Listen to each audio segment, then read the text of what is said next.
النادي الاهلي يعلن انتقال عبد الله بوستانجي الى فريق زد جاء ضمن صفقة مصطفى العش،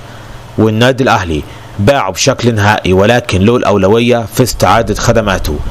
الكل في النادي الاهلي مستغرب من بيع المدافع الشاب الموهوب عبد الله بوستانجي الى نادي زد بشكل نهائي. الكل كان بيعول على بوستانجي مع احمد عبدين المنضم بالفعل لمعسكر النادي الاهلي في تونس انهم يكونوا مستقبل خط دفاع النادي الاهلي، ولكن الاهلي اكد على انه باع بوستانجي الى نادي زد ضمن صفقة التعاقد مع مصطفى العش بشكل نهائي،